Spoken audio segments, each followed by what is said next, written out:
Well, hello, everybody. This is Rabbi Dan Levin, and this is Essential Questions.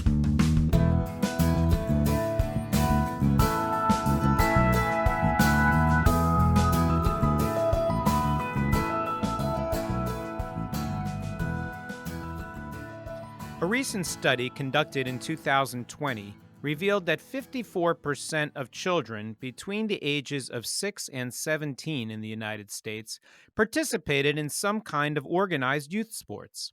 Many speak of the amazing benefits of participation in youth sports for a child's physical and emotional health and maturation. When I was a kid, I also played on a variety of teams. Growing up outside Washington, D.C. and Montgomery County, kids participated in MSL, the Montgomery Soccer League. And for a few dollars, kids got a shirt, socks, and a chance to play on a team with a 10-game schedule. There was t-ball and Little League, and even though I was the shortest kid in the class, I even played a couple seasons of basketball. I remember sitting in Hebrew school on days I had a game, anxiously watching the clock, my leg tapping with anticipation and excitement for the game that was coming. In the summers, I swam on our local swim team, and in high school, I ran 9 seasons of track and cross country. Youth sports teach so many important lessons. Not only do children learn to grow their gross and fine motor skills, but they develop intellectual skills, concentration, analysis, even math. They also learn extraordinary values and spiritual skills, perseverance, resilience, drive, determination, graciousness, and teamwork. And more than anything, they have fun. And yet sometimes young people encounter a lot of bad stuff in youth sports. They see people lose their composure and lash out in anger. They encounter cheating, dishonesty, and meanness. Too often, children experience bullying, hazing, or even violence. Sometimes children suffer serious and permanent injury because of pressures to play and compete while hurt. National scandals about sexual abuse of young gymnasts tear at the heart. And parents often play out their own fantasies and dreams vicariously through their children. Pressures to compete or to win at all costs or to reach for a remote college scholarship often rob children of the fun and joy sports were meant to bring. A child's participation in youth sports can be extremely expensive and time-consuming.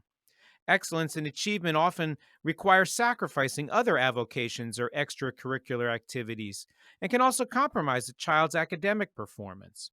And at the same time, the sense of accomplishment and joy from honing a skill to an elite level can create an enormous sense of satisfaction and fulfillment. As children grow in their participation in sports, what is the best way for a parent to guide them? How can we help our children maximize their experience of youth sports and competition while ensuring they draw out as much of the benefits while not falling into the traps that can ruin the experience for them, their teammates, or even ourselves? Today, we welcome 2 extraordinary experts to help us learn how best to parent our children in youth sports. Dr. Andrea Korn is a psychologist who for decades has treated children, adolescents, and families. She is the author of Raising Your Game, drawing on interviews with over 100 major sports stars to teach the important lessons for children's participation in youth sports. Dr. Korn's articles on parenting issues, youth sports, and child development have been published in South Florida Parenting Magazine, the Miami Herald, and the National Alliance of Youth Sports, and she has appeared on podcasts, radio, and television. Randy Nathan, also known as Coach Randy, is the president and CEO of Coach Randy Says and has enjoyed a 30-year career working with children and youth. Coach Randy is the author of Bullying in Sports, The Injuries We Don't See, and the book Feathers Are Everywhere.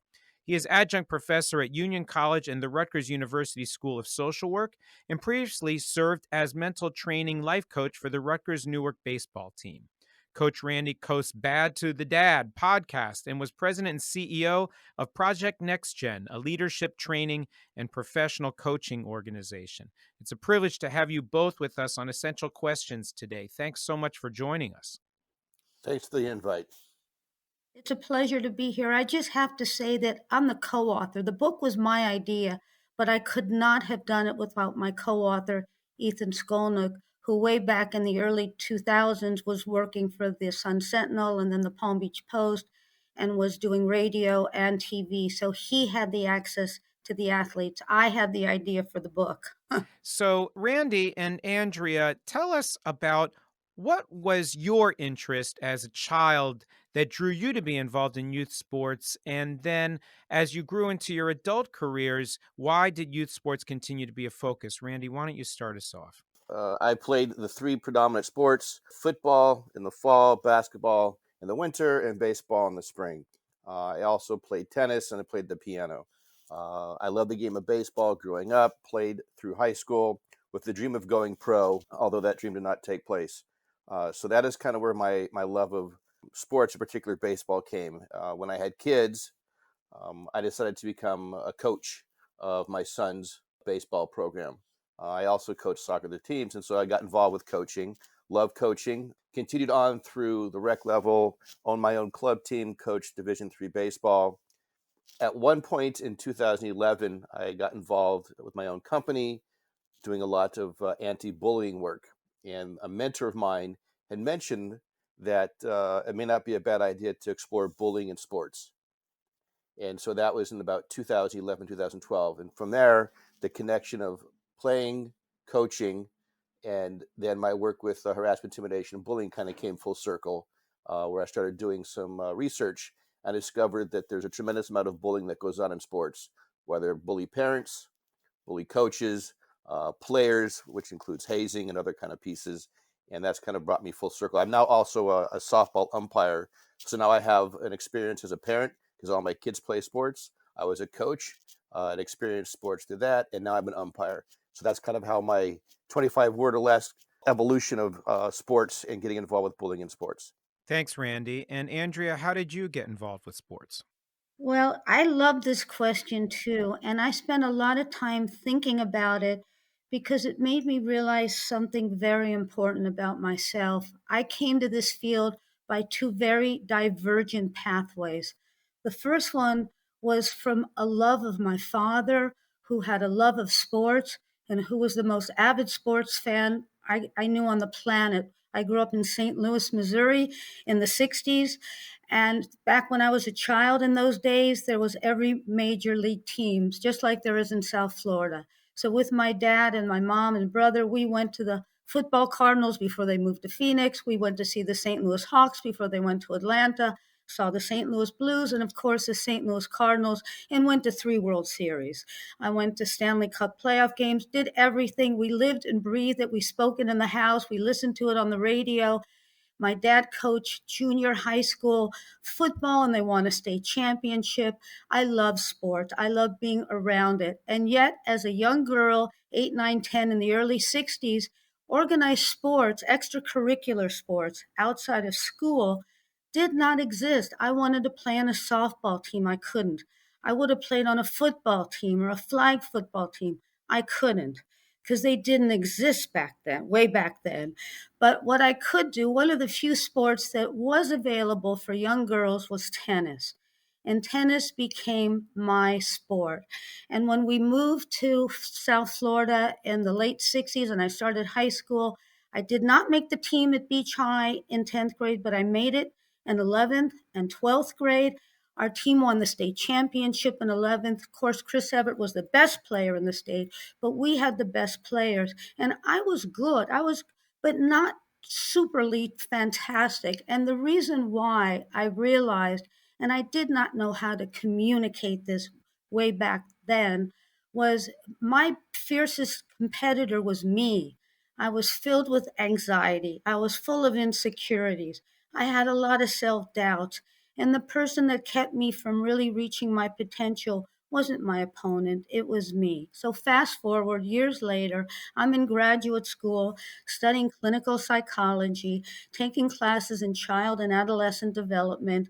And wow, eureka, all of a sudden, I realized I am going to take the theories that I have learned and I am going to integrate them and apply them in a practical way to help parents help their children have the most rewarding and enjoyable youth sport experience. And if I can just add one theorist, which is Eric Erickson, in his lifespan theory of psychosocial development, because it takes the individual and their challenges and how they intersect with society.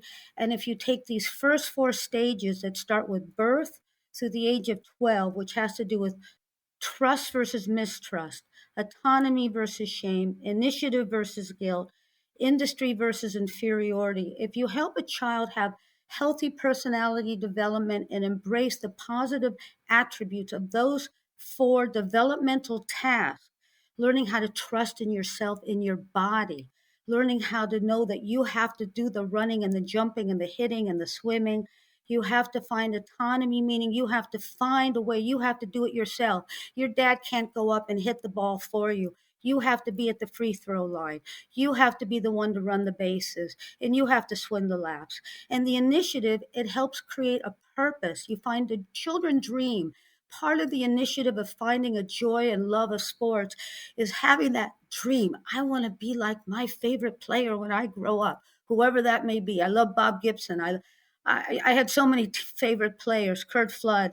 And then the last one, industry, is about competence, about learning things. That's what school age children are doing. They're learning about reading, writing, studying all different subjects. And that's what they do in youth sports because they get to do all those things. They get to memorize plays.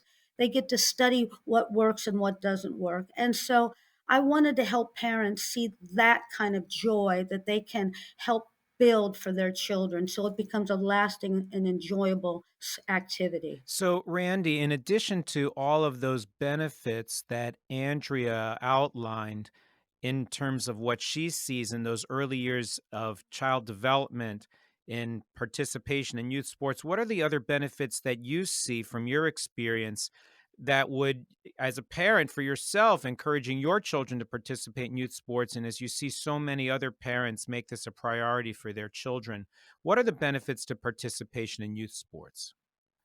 So there are numerous benefits, and it's not just sports; it's all kind of extracurricular activity. But in particular, with sports, we know that sports provide tremendous life skills, whether it's learning about teamwork, leadership, time management, discipline. Ultimately, there was a study out at Harvard University regarding corporate CEOs, 500 Fortune 500 CEOs.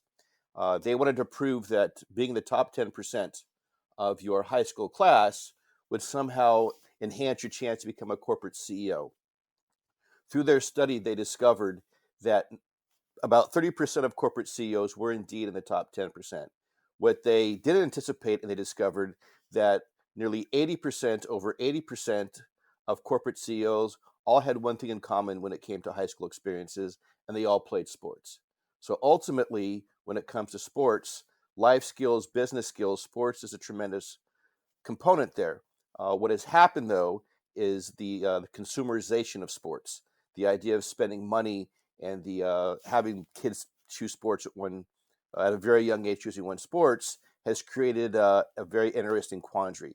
But there's no doubt those kids who are involved with sports are more inclined to have greater interpersonal skills, greater team skills, understand the elements of time management, and usually have some kind of role model or mentor in their life, as long as a coach is a healthy coach in an environment that helped them along their way through the journey through life. And those are some of the many benefits and positive components of sports. The other piece is that parents do understand, based on their own life experiences, want to provide that same kind of experience for their kids. And so there's a great opportunity to connect as a family through social elements of going to games and being part of that. I think about that sense, not only obviously the physical benefits of participation in sports, you get exercise, you get healthy, you get strong, you develop your musculature, you develop your fine motor skills, your gross motor skills, all of those natural benefits just from what it is to be an athlete. But I remember talking to a friend of mine whose son was playing on a travel baseball team, and he talked about how the team was almost like a kibbutz. Like, the parents all traveled with each other. They were spending hours and hours watching their children play and sitting there in the stands for hours and hours. You really get to know people pretty well. And they developed deep friendships. And they found that any parent could parent any other parent's kid. So if they saw somebody walking out of line, it didn't matter if that was your kid or some other kid on the team. It was sort of this collective experience of parenting and watching the kids grow and developing that sense of community. I think is also a significant benefit to watching kids play. Andrea, you had want to add one other thought there.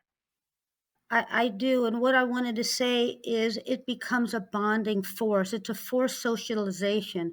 When children are playing on a team, kids are coming from maybe different areas, different communities. And what matters is the color of their jersey or the name of their team, their logo. And they have that time to bond, whether it's pizza parties or an ice cream social.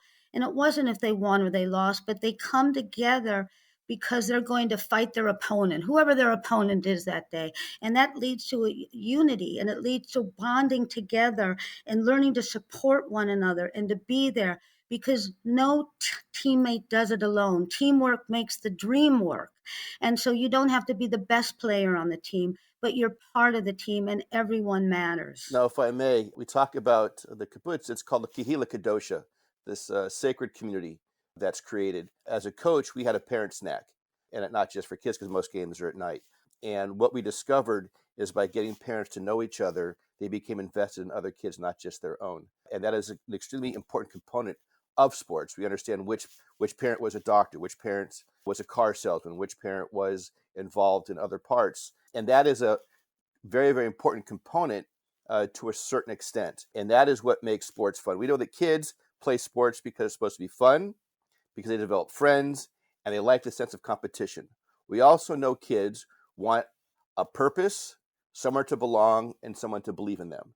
And in doing so, sports has a great component of offering those 6 components to kids as long as it remains being fun. I remember when I lived in Livingston and my son was very little. He was in a coach pitch baseball team.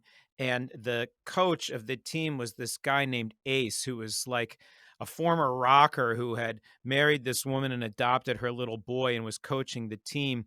And Ace was amazing. He would spend a lot of time with these little 6-year-olds saying, "All right, we're going to act like men here, and we're going to tuck in our shirts, and we're going to stand in a line." And he had these kids learning discipline. And he says, "We will start on time and we'll end on time." And I remember actually one of the best parts of the season was halfway through the season, he had a barbecue at his house for all the kids, and they played tug of war and they played around and ate burgers. And he says, "All right, we're having a team meeting." And he had the kids get down on one knee and he talked to them about it. Who knows, right? It was just hilarious. And having all of the parents all around, we all got to be friends with each other. And whether our kids did anything on the baseball diamond that year was completely ancillary to the experience I think the kids had.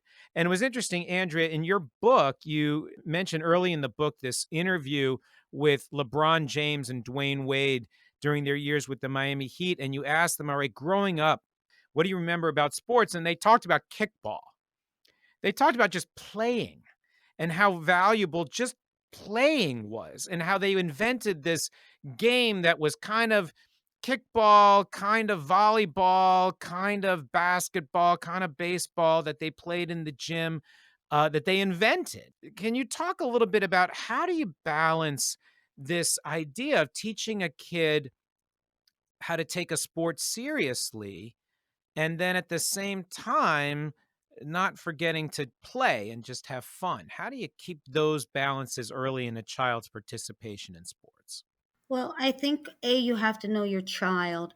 But B, I'm going to take a step back. Before you get into organized sports, it's all about play, because play is the work of children, it's the language of children, it's how they communicate. We learn so much through watching our children play. And so when they start in those early years of youth sports, you are going to see every parent very clearly if their child is having fun. You're going to tell if your child is angry or frustrated, if your child is unhappy and not enjoying him or herself, because that those feelings are going to come through their body language, their facial expressions, their nonverbal behaviors. But in these earliest years, 5 through 8, especially 9 years old, it's never about winning. It's encouraging, it's supportive, it's helping them trust and believe in themselves.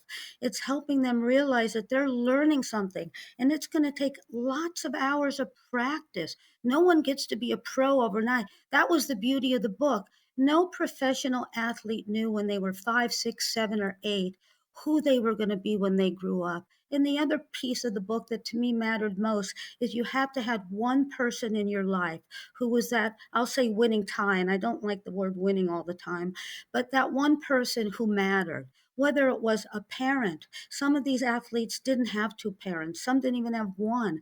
They had an aunt, an uncle, a grandmother, a coach, a neighbor, an older sibling, but there was someone who stood behind them and believed in them. So it's more about in these early years helping them find that freedom to be able to play, to be able to use their instrument, which is their body, and to be able to guide them. So in that time frame of youth sports, that they can be their best, try their hardest, and feel proud of whatever they accomplished. And Randy, how about your experience when you have developed your kids or in the ways that you coach? How do you keep that balance of helping a kid respect the needs of what it is to compete and at the same time still learning what it is to play and have fun? So part of it is part of my work involves working with other coaches about what's your coaching philosophy, because it really stems from that. And so I've created a program through my own business is where I coach with pride. We focus on performance, respect, integrity, determination, excellence, where we create better players and better leaders. And the idea is that helping from the very beginning, telling parents and communicating what sports are really about. It's about striving to win and teaching life lessons. And that angle is very important because most individuals involved in the rec program, the rec scene, are parents, and they don't have coaching skills. They don't have educational skills. They've entered the world of informal education, and they don't realize they're actually educators. And their goal is really teaching this life lesson. And so they kind of cross the river, so to speak, in particular because they coach the way they were coached. And most individuals that are coaching kids now are Generation X, and they were coached by drill sergeant, win at all cost coaches, and that's the only way they know how to coach. That's the format, and so it really comes down to coaches and the parents understanding how to coach. The other piece that we talk a lot about in helping maintain balance is, I forget the company that did this research, but they asked college athletes what was the worst part of their high school and youth sports experiences. They wanted to find out what the worst part, and almost unanimously across the board, every athlete said the car ride home. It's called the post-game analysis. And as kids got older and it started to cost more money, it became this conversation on the way home where parents would criticize, even after a good game, would criticize everything they did wrong. And so it was supposed to be fun, became this element of constantly being criticized, that you're not allowed to make mistakes. And most coaches don't understand how to embrace mistakes. You get screamed and yelled at in sports, you get punished. And so you start playing in fear. And that piece, from a coaching perspective, really depends on the coach to set and establish the culture. And so from my angle is I want to help educate individuals a healthy environment, a positive community that allows kids to make mistakes, yet still strive to win. And it's a very, very important balance. But the parent component has become the biggest factor as a coach dealing with the parents, as well as an umpire dealing with the parents. They just don't know exactly how to handle it because they want to win. It's all about winning. And then they take it out on their kids and those kind of pieces. So it really is an interesting balance. But that's kind of how I approach it. So, Randy, let's talk a little bit about that, if we can explore that a little bit more. Let's talk a little bit about losing.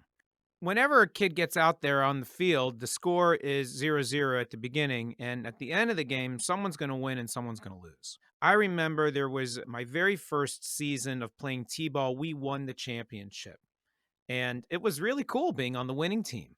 And then the next year on my soccer team, I think we went 2-8, and we lost almost every game. And it was hard. And at the same time, I think that losing has a value. So, in your experience, what are the ways in which losing is beneficial, and what are the ways in which losing can be harmful? And what should a parent do when a child loses a game, and what should a parent not do when a child loses a game? First and foremost, I love to win. I hate losing. I hate losing more than I love winning. I want to be very, very clear. Brad Pitt stole that line from me in Moneyball. I really hate losing more than I love winning. So let's be very clear. And so there's nothing wrong with wanting to win, right? But this win at all cost approach, we call them whack coaches. Win at all costs is what happens. And so what happens is when you start losing in that the realm, coaches and parents begin to put added pressure, and that means kids are afraid to make mistakes. The biggest fear kids have are making mistakes and losing, because consequences through sports, most coaches, and this happens at a lot of levels, there's a punishment for losing, there's a punishment for making mistakes, and that's often running. And in baseball, you're running poles. In basketball, you're running lines. And so there's an element of punishment when you lose. Pain is an educator, and so that's an old school philosophy. And so what happens is the coaches yell, the coaches scream, they focus on all the negative things that teams did wrong. They don't know how to emphasize the positive, they look for the positive. And so when it comes to the parents, once the coaches have chastised them, they get in the car and the parents start doing the same thing. And so what we do is when I work with parents directly, I tell them to say the 5 most important words, no matter the outcome, no matter what. The 5 most important words are, I love watching you play. And that when parents say that and let them know, win or lose, I love watching you play, then ask permission, would you like to talk about what happened? And if the kid says no, embrace it and say, fine, I love you. When you're ready, I'm here for you. I just love watching you play. Simultaneously, and I mean this in all seriousness, the best thing parents can do after any game, even if it's before dinner, is go out for ice cream. And the reason why I say that is that is a place to where you can celebrate and remember the good parts. No one can be angry over eating ice cream. You might cry eating ice cream, but no one can be angry. And when I talk to parents and I ask them about their own youth sports experiences, I ask them what the record was of their kids' age when they were playing sports. So they have a 10-year-old playing baseball or soccer. I asked them what the record was. And like you said, you didn't even know what your record was. And then I say, okay, since you don't remember the record, how do you remember a teammate or a friend on that team? Everybody remembers a teammate and member. And then I ask them, why do you remember the teammate and friend and not the record? Because the record is irrelevant. So let's put sports in perspective, that it really is a social community part. And that's the primary focus of what we need to do as adults in the worlds of youth sports. Andrea, in your experience, what do you see in ways in which losing can be instructive? Well, I love a lot of what Coach Randy said, but what I really want to also focus on is it's built into sports. If you look at the scoreboard at the end of any game, forget a tie. Some team is going to win and another team is going to lose. It's part of sports. There's a high degree of failure in sports. Look at the statistics of any baseball player, the percentage of the quarterback, the ratings. The point being is you have to help a child learn how to lose, how to regroup, how to come back, and how to know that they can get better with practice and in time. I think one of the worst things that has happened to youth sports is the professionalization of youth sports and putting demands on children that are really only expected of adults. You really have to keep the developmental ages and stages of children in mind at the youth sport level. Yes, I know there's many parents who vicariously live through their children. It gives them great pleasure to be able to brag what their son or daughter did that weekend out on the playing field or the hardwood or the ice or the tennis court. But the reality is they're robbing their children of that ability to get to learn about themselves, because they have to be the ones to develop that sense of mastery. You want to help a child learn through others to have the extrinsic motivation. And yes, in the early years, you may give a 5 or 6 or a 7-year-old a trophy. I'm not saying give everyone a trophy at 10, because it doesn't work. But at that age, they need tangible results. At age 10, they're going to look at their peers. They know who's the superior player on the team, but you can compliment them or remind who did the best at the end of each game, or who was the MVP who hit the most home runs or made the most free throws. But what the parent can do, which is so important, is you want to create a sense of intrinsic motivation. And by intrinsic motivation, you want that child to be able to say, I want to get better. I want to go out and practice. I want to be the best that I can because I love this sport. This sport means so much to me, and I want to take it as far as I can. If a child does not have that inner drive, they will only go so far, because chances are they're going to have an ego orientation because it's about me. Look at me. I'm great. I'm winning. And then they go through puberty. And what if their body doesn't develop the way they were hoping and they don't become 6'5", or they're not 7'1"? Or they don't have the lankiness and the leanness to be a swimmer. And so you have to help develop a mastery orientation that What can I do to improve? How can I help myself get better? And everything that happens on the sports field is so important because, yes, it transcends into the classroom and into the boardroom. And if everything is focused on winning and you've got to be the best, where is the room for error? If it's not fun at 9 or 10, how is it going to be fun when you're in high school or you're in college or you're working in a career? You have to give children that space that we're just proud of you for being out there and trying your best. I remember I had a coach once that really was insistent that we just have fun. And I remember there was one game we were losing like 5-0 at halftime. And the coach said, "We're still having fun, right? It's still fun." We're like, "No," right? Because we were getting crushed. And he said, "No, seriously, like we're having fun, right?" And we're like, "No." He was like, "Well, okay then." And he starts walking across the field, and the kid yells, "Where are you going?" And he says, "I'm going to forfeit because we're not going to play if we're not having fun. The only reason to play is to have fun." And I never forgot that day. And we ended up losing like 5-3. We made it up a little bit in the second half, but I think it was because he taught that lesson that it's not really as much about win or lose. It is actually about playing the game. If I could just add one thing, years ago, I had a parent call me up. He goes, "My son is second in the state in golf. He's 8 years old. I want him to be number one. Will you work with him?" And I said, "Absolutely not, but I'll be more than happy to help you." Of course, he wasn't interested. Right. Yeah. I think the pressures that are often foisted on young athletes can sometimes be overbearing. And Randy, you've written a lot about bullying in youth sports.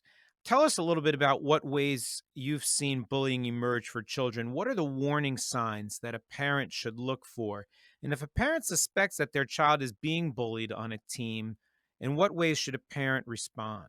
There are bully coaches. The sad part is it's plausible deniability because a parent's perspective of a coach that treats a kid inappropriately in sports is seen to be okay. They want their kids to be tough. I want my job as a 10-year-old coach is to make these young boys into men. And so what happens is because of their experience, they find it acceptable for coaches to scream and yell. Now you take that same coach, put them into a classroom, and if they were to teach the same way they coach, they'd be fired immediately.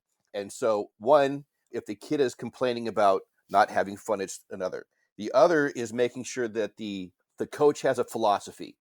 Does a coach hold a team meeting at the beginning of the season and share their coaching philosophy? If they don't have a team meeting to share their coach philosophy, or if you ask them, they cannot offer, and all they do is, "I just want my kids to have fun," and yet you see the face, you see the things on their faces, then you clearly understand. The other piece is having empowering conversations with your children and understanding what's going on, and ask them, what does the coach say and do when you mess up? What does the coach say when you make a mistake? How often does a coach come up to you and tell you that you're doing things that are good? And that's the kind of culture that's fostered through coaches. And listen to the kids. We've come to a point in our culture where parents will listen to their kid before they listen to the adult. And if a kid is saying it's not fun, you can't say, "Oh no, don't be." Let's understand what they're saying. The other thing that parents can look for is how the other kids are treating each other, and what the parents are doing and parents are saying in the stands. Because what is happening is through club sports, which is a whole different ballgame. We know through our research that 1 in 5 families invest approximately $10,000 per year per sport. And because of that, they're looking for a return on their investment. So if parents start spending that kind of money at kids 8 or 9, by the time they're in high school, they could have spent close to $50,000, $60,000. So there's this higher expectation of what's going on. And so coaches have to have a response to that and let them know exactly who they are, what they're doing. And they talk about having fun, but see if they're connecting with their players outside of the sports. It's called human equity. Are they developing relationships with their kids? Ask them what kind of stories. The other piece is that some of the biggest bullying comes from parents themselves. And what happens in that situation, they don't realize it, but in some situations, they're comparing their players towards others. They're focusing on the scoreboard, and mistakes are not okay. And you want to have the parent ask the coach, what is your mistake ritual? What are you going to do when our kid makes a mistake to remind them that the most important play is the next play? If the coaches aren't capable of answering that questions, they have not been educated or trained how to be a positive coach, how to coach with a certain philosophy as an informal educator, and focus on what we call in the classroom social emotional learning. Andrea, in your experience when you work with your clients, seen what happens to a young athlete when they experience bullying? Yes, I have. And I've had children that would start to throw temper tantrums before leaving the house because they did not want to go to the game because they knew the coach didn't like them or they knew the kids were going to make fun of them. And because children are concrete thinkers and learners, meaning, they think in yes or no, black or white, right or wrong.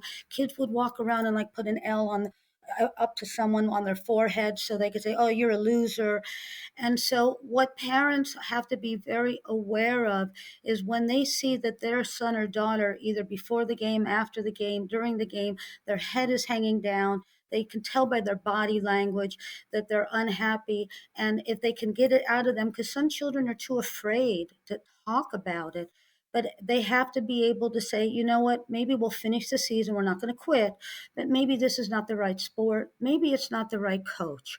And for some children, it may not be, but you have to help them believe that you're part of a team, but you have to help then the parent empower that child or go with the child to talk to the coach, talk to their teammates.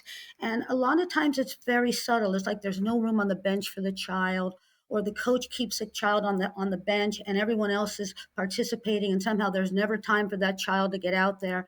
The parent has to be aware of these subtle implications of bullying. They're not overt, but they're very covert, they're very subtle, but they do occur because that coach wants to win. Randy, you want to add a little bit more? Just real quickly, as Andrea is saying, there are these indirect components. One of the biggest things coaches tell players if they're not performing well, and they do so subtly, is they threaten the kid that they're going to sit them on the bench.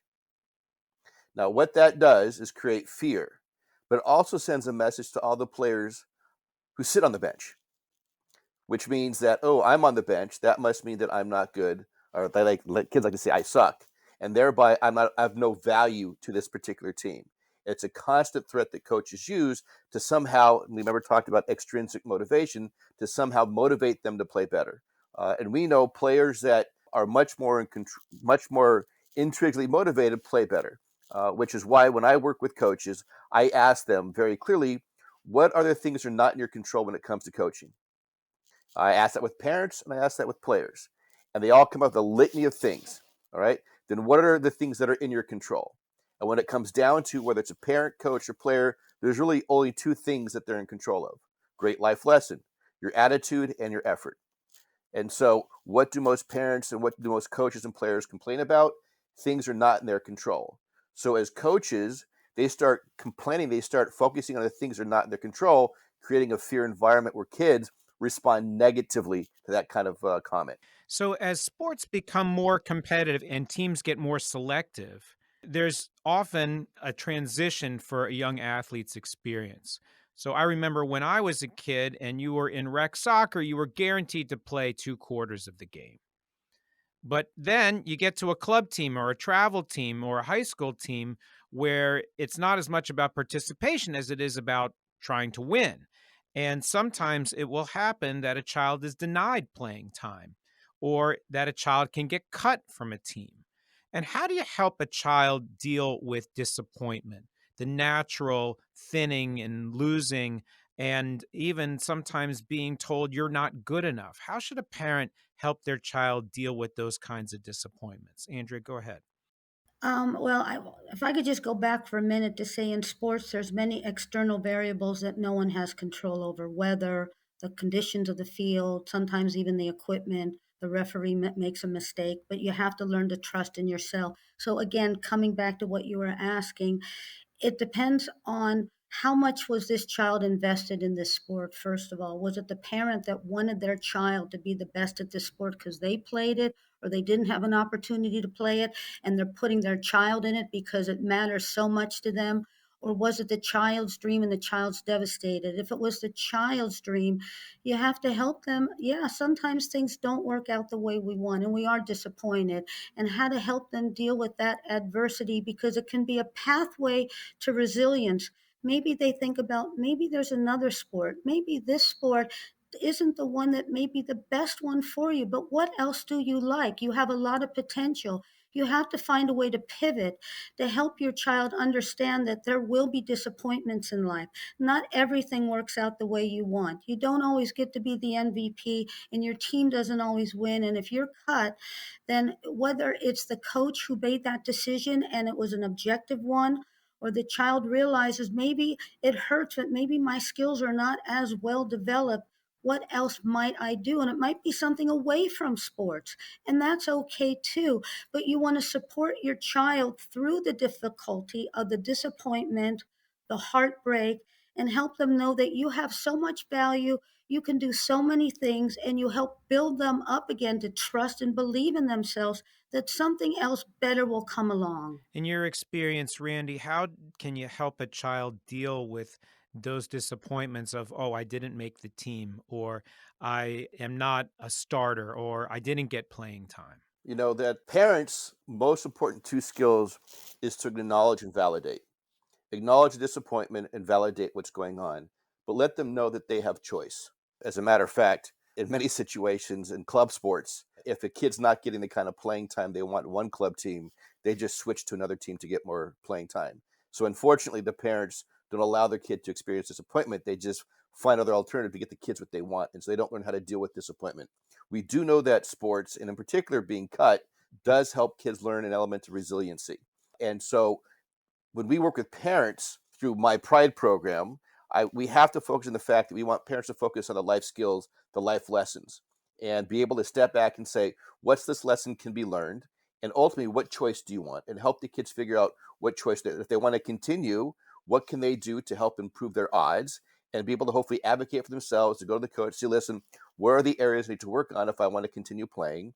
Or be able to step back and say, you know what, maybe this is a sign what other things that do interest me. I am an anti-one sport parent, coach, professional. We do know that college coaches, if ultimately you think you're going to be that 1%, college coaches don't want one sport athletes anymore. In particular with baseball, especially pitchers. If a kid's been a one sport athlete since they've been 10 and been pitching in the spring, summer, and fall, their arm's going to be shot. They want kids to have different experiences. So the best thing we could do is provide alternative experience, not only just in sports, but also in theater, music, and other components, because it creates a well-rounded. So it is an opportunity. It's not there are no problems, there are no mistakes, there is no failure. What we look for from a bigger picture is, what is this presenting and what opportunities to present for my kid to learn how to overcome this disappointment, because life is all about disappointments, and helping them learn from that and grow. I remember in my own experience, I was into swimming in middle school and early in high school. And a lot of the people I swam with at a certain stage became really elite swimmers. And I was just never going to be that elite swimmer. And I remember being at a party in high school, talking to a friend saying, yeah, I don't know if I want to keep swimming anymore. And she said, why don't you try the cross country team? Because I'll bet you have pretty good lungs from swimming, and maybe that would be fun. And I'd never done really any running. And I'm like, yeah, maybe I'll try cross country. And I loved it. It was so much better. First of all, you didn't have to wake up at 4 in the morning to get to the pool. Second of all, there was scenery. Besides that little black line at the bottom of the pool, you could talk to people. I'm like, this is amazing. And I was so happy that I let go of swimming. I still sort of swam recreationally in the summertime, but track and cross country and running became my passion because it ended up being a better fit. And the disappointment of not being able to remain in that competitive frame with these other swimmers sort of actually ended up being a really helpful guide to a different sport that I enjoyed even more. But as children move into more competitive realms of sports, oftentimes I hear teams and coaches become ever more demanding, requiring a child to sacrifice more and more of their time for the team or to develop. So, for example, some children are forced to stop attending post-bar bat mitzvah religious education because it interferes with practice. And some sports require hours and hours of practice, even apart from competition time. And so, how do you know when it's enough? How do you know when it's too much? When it's consuming your life and that's all you focus on, that it becomes the priority. We have a saying in my family, as long as you care more about your grades, your sports than we do, then life is good. It's when the activity that they're playing becomes more to the parent than it does the kid is when you clearly have issues. And I think that becomes the problem, because what happens is they're looking to return their investment. I spent all this money, thereby I want some kind of return. I will only buy, and we know bats. I mean, bats in softball cost $500, and that's just a bat. Gloves cost $400. That if you're going to go at this, I'll buy this for you, but you have to commit, you have to practice, you have to put it this aspect, because I want a return. I want to see a return on that investment based on the physical component. When that starts happening, if a parent can step back and say, wait a second, is this more about me and money and return on a financial investment, or am I willing to spend that money because ultimately I'm going to create a better player and a better leader? That's when it's something when it becomes too much. Andrea, what do you think? No, I agree completely. And unfortunately, many parents mean well, but their expectations are unrealistic. And because they're unrealistic, or they are looking for that return on their investment, or they have dreams of that their child is going to be a celebrity and have worldwide status and fame and global recognition, that it's worth it. But it's really not, because many children at that age can end up with they could burn out, they could have overuse injuries. Many kids quit. I mean, I think 70% of children, first of all, quit youth sports around the age of 13 because it's no longer fun, or or they want to do something else, or they want to just be with their friends. But when they're 15 or 16 and they realize that maybe I may not be going to college, but I'm spending all these hours doing it, it's diminishing returns. And what is the purpose and what is the point? But it may be too hard for that child to speak up, so they find other ways to sabotage. And I've worked with kids who have sabotaged their own outstanding high school performances because they were so mad at their parents because of the pressures that were imposed upon them. I've had tennis players be up 5-2 and final matches, lose 7-5, all these sorts of things. So they have to find a way to think about what is going on and how can I help my child, because it's not about having a career at age 14 or 15, because what if they have a career-ending injury? What if they don't get a scholarship to college? They have to have another game plan in mind going forward. As we conclude, Andrea, what would be the one piece of advice you would want to give a parent in helping their children maximize their experience in youth sports? Well, we've talked about it. You want to hug them after each, time they come off the field or the court or wherever they're playing. Did you have fun? What was the best part of your experience today? Share something with me that you loved. And as long as that child, even if they lose, but I had fun, it was tough, but it was a great match. Or I know I need to work on this, because you want to develop a lifelong enjoyment of participating in sports, because you want it to be part of their lives, hopefully, that they'll stay active and they'll stay fit. And then when they get married and have children one day, they'll want to introduce their children to it. So it's really trying to keep that connection and that support and embrace listening to your child. That's the thing I could say, is listen and be there to support them.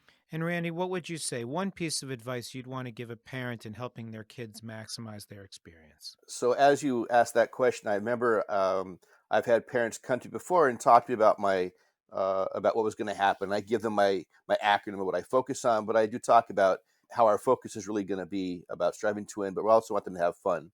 And they use a euphemism for winning. They say, no, I want my kid to be competitive. And I'm like, we are going to be competitive.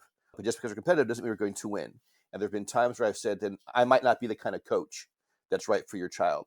You can have fun and win. You can have fun and lose. And so it goes back to the most important things you can tell your kids after you watch them play is, I love watching you play.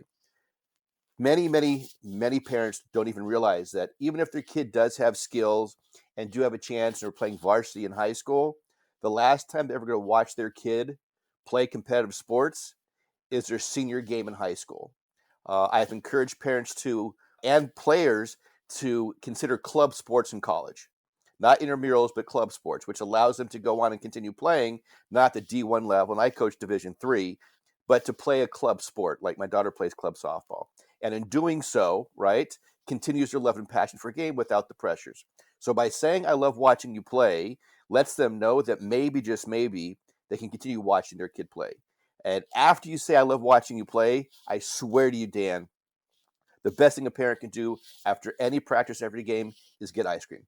Because ultimately, when kids grow up, they talk about, what do you remember most about your sports with your parents? They'll say, you know what? What I remember the most is that no matter what happened, win, lose, whatever happened, we always got ice cream as a family. And yes, I got the Jimmies, or yes, I got the sprinkles, because you know what? At the end, it was a time for us to sit down and talk about it, but we laughed, we giggled, we had a good time, because ice cream makes everybody happy. Ice cream indeed makes everybody happy. I'm so grateful to you, Randy and Andrea, for taking your time and to sharing with us your expertise, and for all of those out there who are helping their children enjoy youth sports. The best advice a coach ever gave me, which is one that I try to give to my kids, is it's not about being the best, it's about being your best, and about enjoying every moment. I remember there was a young man who became a very elite tennis player, grew up in the congregation, and he had to sacrifice a lot in order to achieve at that level. And I remember I said, Jacob, so is it worth it? And he looked at me, he said, I love it. And hopefully all of our kids, when they think about their experience at youth sports at whatever level they play, will walk away from the court or the field saying, I love it. And so thank you both, and we appreciate your time and for helping us on Essential Questions today. The Essential Questions podcast has been made possible by the Temple Beth El Jewish Ideas Incubator, committed to creativity and innovation in modern Jewish life. Many thanks to our production team, Jason Reeser, Amanda Brentzel, and Susan Stallone. You can find this podcast on Apple Music, Spotify, and the Podbean app, as well as on Temple Beth El's website, tbeboca.org/essential questions. Share this podcast with your friends, rate us on Apple Podcast or Spotify to spread the word. And we want to know, what are your essential questions? Let us know by emailing us at eq@tbeboca.org. I'm Rabbi Dan Levin, and thanks for listening to the Essential Questions podcast.